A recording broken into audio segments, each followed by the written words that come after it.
Good morning, everyone, and welcome into Wake and Take. It's your boy Jason, and we have some football to talk about today. We're going to break down tonight's Thursday night football game between the Rams and the Saints, as well as break down some of the latest news around the league, including, but not limited to, some Ty Chandler, some Jonathan Taylor, as well as plenty other news coming up on Wake and Take. So sit back, relax, sip your coffee, and enjoy the show.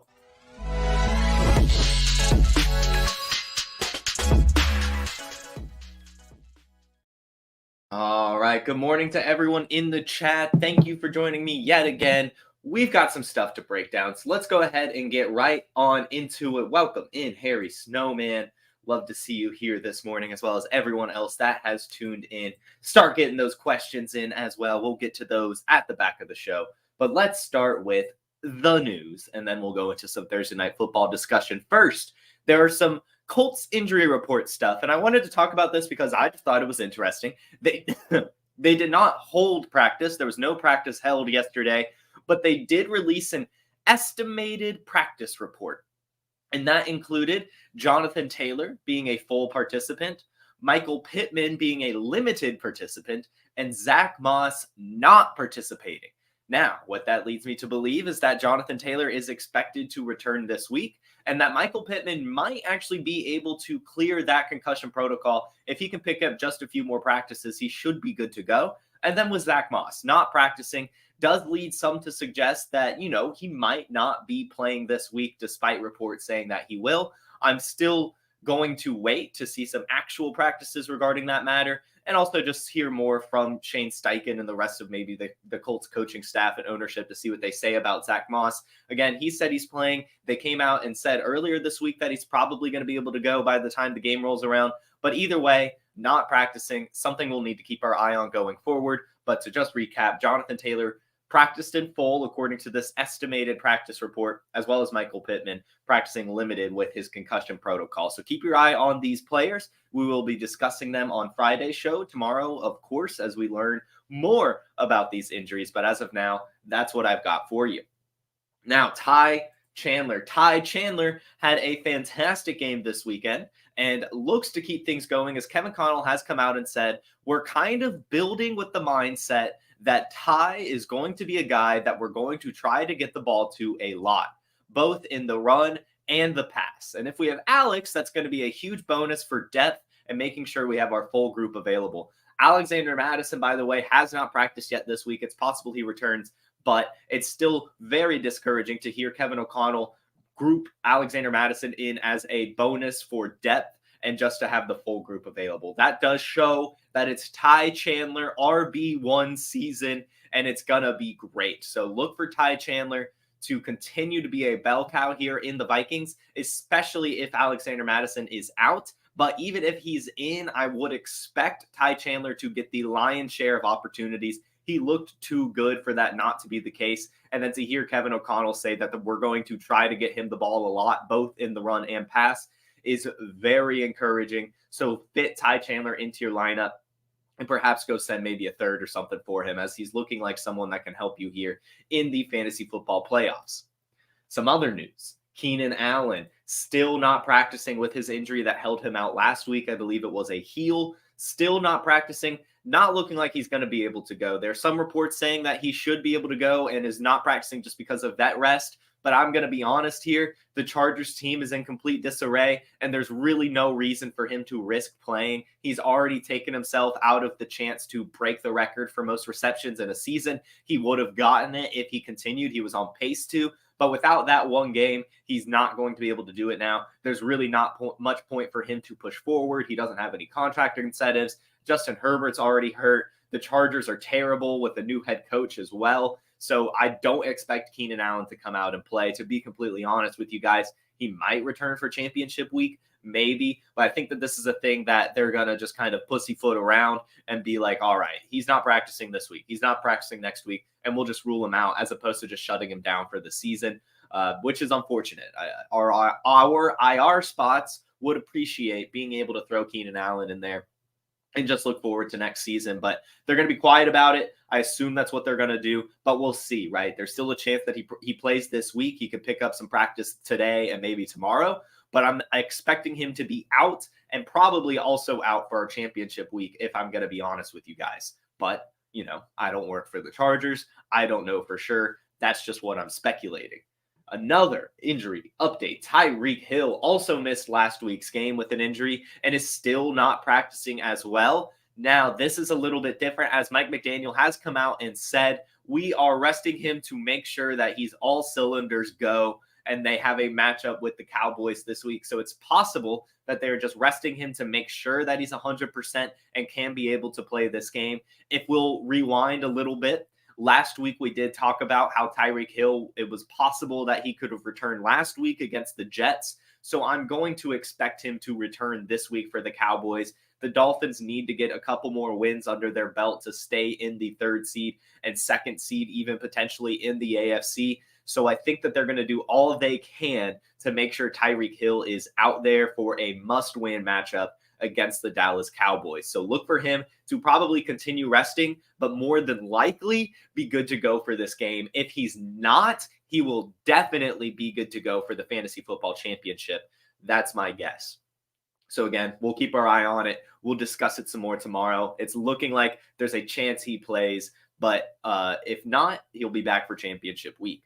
Now, Josh Jacobs, another player that missed last week. He is expected to return. He's been practicing. He should be good to go. Antonio Pierce already came out and said he will be playing. So look for Josh Jacobs to slot right back into your lineup. And I'm going to go ahead and say that you can drop Zamir White. You can drop Amir Abdullah. Not that you picked Amir Abdullah up, but Josh Jacobs coming back, to me, suggests he's going to get the full 90% opportunity share that he always gets. Zamir White, Amir Abdullah, Brandon Bolden all had some pretty good games in this blowout against the Chargers, but none of them really looked that good to be able to take carries away from Josh Jacobs, even a less than 100% Josh Jacobs, if we're going to be honest here. So look for Josh Jacobs to return this week, and look for all the other backup running backs to be rendered useless yet again. Jamar Chase.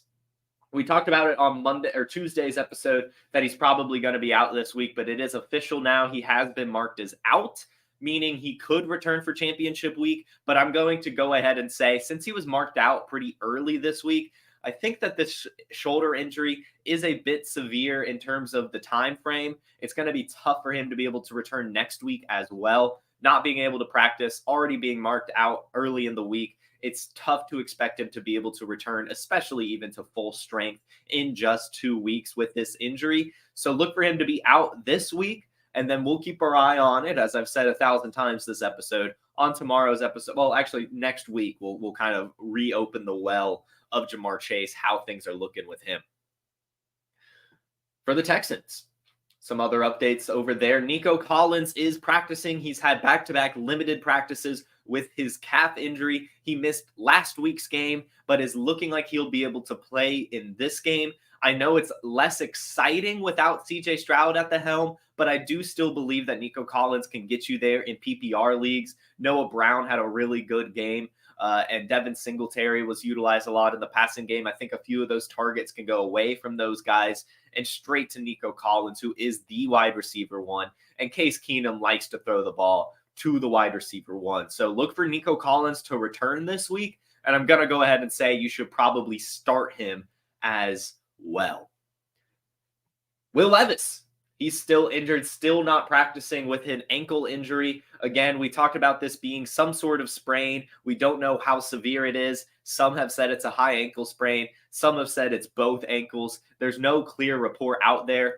Don't ask me how that's the case. How we do not know what the exact injury is a few days after is very weird to me, but it is what it is. And so Mike Vrabel has come out and said that if Will Levis is to be out this week, which is looking like he will be, Ryan Tannehill will get the start over Malik Willis. We probably already knew that. I just wanted to make sure to relay this. If you own Will Levis, try to get yourself some Tannehill if he's still available. You can't expect much ceiling, but I mean, you could probably expect a similar floor to what Will Levis has been bringing.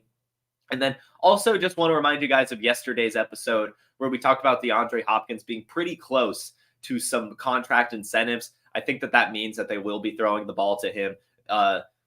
right? I mean, they want to help DeAndre Hopkins get some extra money. But either way, Ryan Tannehill looking like he'll be getting the start this week over Will Levis, who's battling an ankle injury that is still not clear what the exact severity of it is.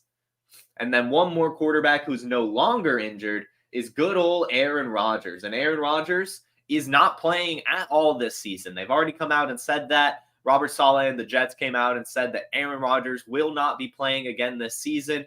You know, the season is lost, and he's still not totally 100%, even if he has been cleared to play. What's weird about this is they did just yesterday activate him to the 53-man roster, showing that he can still practice with the team and will be active on game days, but he's not going to be playing at all and probably won't even be suiting up. So I think it's a weird move, especially since they had to release a guy to be able to do that. It's strange getting rid of, they got rid of some fullback. It's strange getting rid of a guy who actually could help you in some regard for a guy that won't sniff the field at all this season, is done for the year. But I guess it's more of a gesture towards Aaron Rodgers, showing that, hey, you can still practice with us, because they do have that weird rule where if you activate the practice window for someone, you either have to bring them to the active roster or just shut them down for the rest of the year. And I think that they would rather Aaron Rodgers get those practice reps for the rest of the year leading into next season as well, as opposed to shutting him down and not letting him continue to work his muscles out for the rest of the year and have to wait for the offseason to get back to full strength. So I think that's kind of the thinking behind this move, is let Aaron Rodgers get some extra practice. He's been out all year. Let him get worked in, get reacclimated to this offense, so it's less of a learning curve when the offseason practices do start to happen. So anyway, activated to the 53-man roster, but not expected to play at all for Aaron Rodgers. I think, yep, that is all the news I have for you. Let me go ahead and check into your comments real quick, and then we will be discussing some Thursday night football. Good morning to you, Harry Snowman, Anthony, Dakota, Jess, Jamie, Ryan. Great to see you all this morning. Thank you for popping in. Let's see. Players clear protocol more quickly closer to playoffs, it seems. Yeah, I agree there. I think that, especially in Michael Pittman's case, where he's picking up this limited, the Colts are right on the bubble of that wild card picture right now, and they can't afford to lose a game. So I do think it makes sense that they would rush back a player, even if it isn't for the best in terms of that player's health. They need to win these games, and they need their stud. So they're going to do whatever they can to work around this much tougher concussion protocol this season. Chig or Taysom Hill in your tight end premium PPR league? Let's just go with Taysom Hill. He has so much ceiling, gets utilized really well, and Chigaquanquo hasn't really been doing much at all this season, and especially with Ryan Tannehill. Ty Chandler or Jalen Warren? Ty Chandler for sure. And then will the Bengals fade out of playoff picture without Jamar Chase? It's possible. They do have some tough matchups to close out the year. But, I mean, Jake Browning's been playing pretty well. T. Higgins came back to life this week. And, I mean, they still have Tyler Boyd and Joe Mixon, who have been playing decently, as well as Chase Brown bursting on the scene with some explosive play. So I think they can at least stay competitive. Will they win out these games? Probably not. I think that someone else will sneak in over them without Jamar Chase. Taysom Hill or Hunter Henry? I think Taysom Hill. Pop Douglas or Josh Palmer? Let's go Josh Palmer, especially since it's looking like Keenan Allen probably won't be out there. There's going to be tons of opportunity for garbage time this week for the Chargers against the Bills. Going to have to be playing from behind a lot. So, yeah, go with the Josh Palmer. Ty Chandler or Joe Mixon? I think Mixon. I think Joe Mixon. I don't know. That's a tough one. That's a total coin flip. I don't think you could go wrong either way. But I think I'm going to lean Mixon just because, it's a tough one. Very tough one. I might honestly, Jess, if you've got a lucky coin, just go flip that one and go with it. I think that you really could go either way. And I also don't think that you can go wrong. Either of these players are going to burn you for sure. So anyway, that is some questions. Let's go ahead and hop into a Thursday night preview. We have the Saints heading to Los Angeles to take on the Rams. There's a total of 46 points, and the Rams are favored by 4. So the Rams, get that hometown +3 or -3, the hometown margin of victory with an extra. So the Rams are clearly favored in this game. Even if it was on a neutral field, they would still be the favorite. And I think that's fair. They've been playing some really good football, and the Saints are very, very iffy. I will say, I think I'm going to take the under in this game. 46 seems like a pretty high total for teams that have some solid defenses. The Rams in particular the Saints in particular have been playing really, really well. They are allowing only the 26th most quarterback points, the 27th most running back points, and the 29th most wide receiver points on a per game basis. So they've been pretty stingy. And even on the other side, the Rams are only giving up the 28th most points to running backs. So it should be some tough sledding for Jamal Williams, maybe even Alvin Kamara and Taysom Hill in terms of their running up the middle. But I do think everyone should be able to get you there in this game. I think it's going to remain competitive, even if there's not a ton of touchdowns scored. I think both teams, right, we could have a 24-21, which is right under that 46, right at 45 points. And that would be a really good game. And I think that that's what we're going to be expecting here. I'm going to go with Taysom Hill ceiling game. I'm just feeling it. I don't know why. Just feeling like a good Taysom Hill ceiling game. And then I also expect Matthew Stafford to look pretty good in this game. I don't know why, actually. I really don't know why. He's just been playing really well. Cooper Kupp and Puka Nacua kind of returning as well, resurging as of late. I'm expecting a good Matthew Stafford game. And also, for some reason, a gut feeling on Taysom Hill tonight. But that's not necessarily what you're here for. You want some actual analysis, not just some gut feelings. So I did put together, as usual, an underdog ticket and a DFS lineup. Here's that underdog ticket. It's $5 for $275 because there's a pepper sprinkled in here. And that's a Rashid Shaheed anytime touchdown. This is the week that, right, he just returned last week. This will be the week that he'll be 100% fully worked into this game plan. And with Chris Olave at less than 100% and this game remaining competitive, I just feel like there's a good shot that Rashid Shaheed brings in one of those long touchdown passes or something like that. So I went ahead and bet on it. Plus, it was a really enticing 2.75 multiplier, which is just incredible. Really adds some ceiling to this potential ticket right here. I am going with Kyren Williams lower than 91.5 rush yards. As mentioned, the Saints are the 5th best defense against running backs. So I think that Kyren Williams could get close to that 91.5, but I think it's going to be some tough sledding, and the Rams are going to have to more than likely rely on the passing game. And that's why I think that Tyler Higbee is going to find himself over 23.5 receiving yards, and Matthew Stafford will find himself with a better than 62.3% completion percentage. That is higher than his season average, but still, I'm expecting some dink and dunk passes in this game, keeping it close, not making many mistakes. And so I like those 3 for the Rams. That Rashid Shaheed is a fun one. And then Alvin Kamara, higher than 31.5 receiving yards. Again, I'll mention the Rams are 4th against running backs right now. So I think that if Alvin Kamara is going to have a good game, it's going to have to come out of the backfield as a receiver. And therefore, I think 31.5 receiving yards is a very easy mark for him to reach in this game. So I went with it. So that's it. Lower than 91.5 rushing yards for Kyren Williams. Higher than 23.5 receiving yards for Tyler Higbee. Rashid Shaheed receiving or rushing touchdown. Matthew Stafford better than 62.3 completion percentage. And Alvin Kamara higher than 31.5 receiving yards. Again, I don't put a ton of money on these. I don't want you guys to as well. These are just some fun moonshot underdog tickets. Again, $5 for 275. I realize the odds are not in my favor. It's just a fun one. I thought that these were some interesting picks. Maybe pick a couple for your own and don't go all in. But that's what I went with. And then for DFS, I went with an even crazier DFS lineup. I decided I wanted to go a little wacky on this one, which is not always the best move, but whatever. Wanted to have some fun. How many people are going to throw Taysom Hill in as their captain? I would wager 0. I might be the only guy doing it. And I think that presented some opportunity for the rest of this lineup. You get to have Matthew Stafford so that if either Puka Nacua or Cooper Kupp go off, you have the quarterback points. You get Kyren Williams as well, who has just been playing really well. And Alvin Kamara as well, very good in PPR formats. Should get himself a ton of catches today. And then just the Rams are giving up a ton of field goals. So I'm expecting, the Saints to have to kick a couple. So went ahead and went with a cheap kicker option for some floor. And then Tutu Atwell. He's been out the past couple weeks, but we've been seeing Demarcus Robinson actually perform pretty well. Tutu Atwell is expected to return this week and to be at 100%.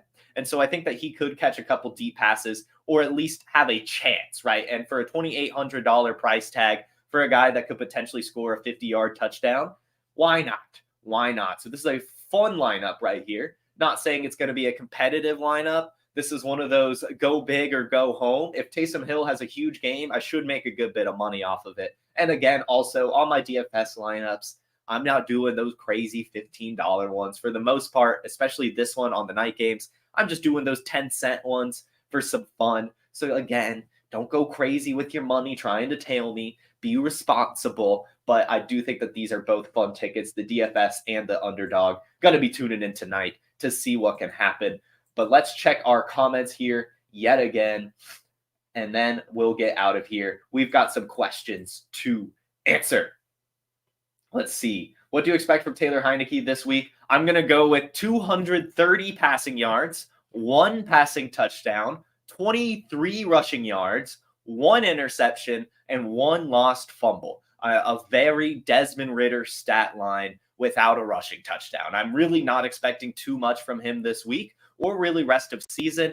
I don't agree with this move at all. I really do not believe that Taylor Heinicke is better for this Falcons team than Desmond Ridder is. I do agree with the consensus that Taylor Heinicke's a better quarterback. If you were to take the two and put them on any other team, I think that Taylor Heinicke would be the better quarterback on 30 out of 32 teams. But I do still feel that Desmond Ridder makes the most sense for what Arthur Smith wants to accomplish and to give this Falcons team an identity. And I think it's just going to be a very messy performance from the Falcons. And I'm not really expecting them to be able to close out this year very well at all. Taylor Heinicke, of course, a dog, really is a good, scrappy football player. But I think that's where it ends. He still has turnover concerns. He still doesn't have much ceiling. And we saw Bijan Robinson, Drake London, and Kyle Pitts struggle with him just as much as they have with Desmond Ridder, if not more. So I'm not expecting too much from him at all. How much do you trust Pacheco? It's a solid-ish matchup against the Raiders, so I do think if he's playing, you've basically got to roll him out. But Clyde Edwards-Helaire and Jerick McKinnon were both very serviceable in his absence. So I think this week, if I have a better option than Pacheco or even an equal option, I would probably go with them over Pacheco because I do think that it's possible, since it's his first game back from injury, that they work him back in slowly. I don't think we'll see the Isaiah Pacheco snap and opportunity share that we had been getting used to seeing. But I do still think he'll see over 50% of the opportunities and potentially get himself a touchdown. I just think, if anything, it's going to be a floor game from him this week. But you could also argue that the Chiefs took their time so that when he does return, he could get the full workload. So depends how you read into it, I think. And then also, if you have any other options, I would probably go with them. But it is Isaiah Pacheco at the end of the day. He is a good running back on a really good offense. Would you do Ty Chandler over Pollard? I don't think so. I think you've still got to roll with Pollard.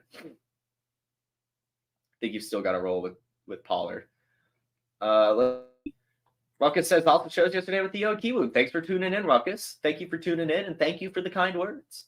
Would you do Tucker Kraft or Dalton Kincaid this week? Ronald, this question might actually end up being answered for you, as I did read that Dalton Kincaid was in a non-contact jersey yesterday while at practice. He practiced limited, but they are not letting him be hit right now, which is concerning to me. His target volume and target importance has dropped off with Dawson Knox's return. So I would probably just go with Tucker Kraft, who has an eye for the end zone. To be completely honest with you, the Packers are going to be slinging it rest of season. So I'm actually going to go with Mr. Kraft. Jerome Ford or McKinnon? Let's just go with Ford. All right. That looks to do it. Actually, let me check over here on Instagram. I forgot that it doesn't show on StreamYard. Would you start Bijan Robinson over David Montgomery? Yeah, I would. I know we had a disappointing week last week, but it's still Bijan Robinson. Would you start Olave and Puka? Yes. Yeah, you've got to start those guys if you have them. I mean, maybe if you have another option, I doubt you do. I mean, those are some good wide receivers. So just throw them in there. Also, I believe that this will be more of a Puka game than a Cooper Kupp game tonight. So yeah, I would start both of those guys. Olave, Rice, Noah Brown need 2. Let's just go with Olave and Rice. It's looking like Nico Collins will be returning, and so that does take a little bit away from Noah Brown. Would you go with Palmer tonight or Terry McLaurin? Let's just go with Terry McLaurin. That looks to do it. That'll do it over here on Instagram as well. So that time we got to all the questions. Thank you guys so much for tuning in. This has been another fantastic Wake and Take, and you guys have been yet another fantastic audience. Again, love spending my morning with you guys. So thankful that you tune in to the Wake and Take every single Monday through Friday at 10 a.m. on the Player Profiler YouTube, Facebook, and Instagram. I hope to see you all tomorrow as we close out the week, looking into the Christmas Eve and Christmas matchups tomorrow. And I hope you all get, if you have players tonight in tonight's game, I hope you have some good luck. I hope they perform well for you. If everybody could put their hands up and just go, let's go Alvin Kamara. Let's go Alvin Kamara. I need him in my home league semifinals, and I need him in the Scott Fish Bowl semifinals. So let's get those guys some good games tonight. Again, thanks for tuning in. Smash that like button. Subscribe to Player Profiler, and I will see you all tomorrow. Peace. Hey, I want to take a moment to thank you for tuning in. It's important to me that all of our media be free. Peace. This is only... Hey, I want to take a moment to thank you for tuning in. Peace. It's important to me why that... it's not ending. Oh my gosh. Hey, I want to take a moment to thank you for Hey, tuning guys. in. Oh. Hey, I want to take a moment to thank you for tuning in. It's important to me that all of our media be free. This is only possible because of you allowing a true independent sports media enterprise to thrive unlike any other in the business. So please subscribe to the All In Package to continue to make all of this possible, to ensure that all of our stats, information, data, content is available to you, especially you, the people that get the site and get the show.